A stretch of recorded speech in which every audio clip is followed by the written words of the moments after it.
రాష్ట్ర ప్రభుత్వంపై టీపీసీసీ అధ్యక్షుడు రేవంత్ రెడ్డి తీవ్రస్థాయిలో మండిపడ్డారు. తెలంగాణ ఉద్యమంలో సింగరేణి, ఆర్టీసీ, విద్యుత్ శాఖ కార్మికుల పాత్ర ఎంతో కీలకమైందన్నారు. సకల జనుల సమ్మెకు సైరన్ మోగించి కార్మికులు నడుం బిగించాకే తెలంగాణ రాష్ట్రం వచ్చిందని చెప్పారు.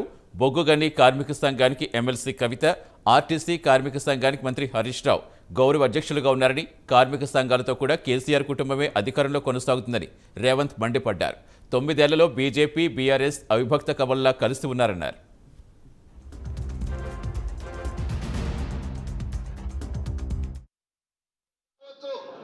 అదే విధంగా మెడికల్ అన్ఫిట్ కు సంబంధించిన సమస్యలు కావచ్చు.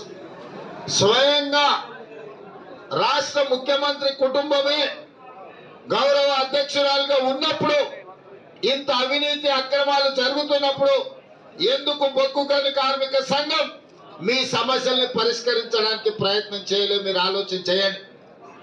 ఇవాళ అన్ని వ్యవస్థల్ని, సంస్థల్ని, అధికారాన్ని తమ గుప్పెట్లో పట్టుకొని అధికారాన్ని చెలాయించి ఆ అధికారం ద్వారా వేలాది కోట్ల రూపాయలు కొల్లగొట్టడానికే చంద్రశేఖరరావు గారి కుటుంబం పనిచేస్తుంది తప్ప కార్మికుల శ్రేయస్సు కోసం, కార్మికుల కష్టాలు తీర్చడం కోసం ఆ కుటుంబం ఆలోచన చేస్తలేదు.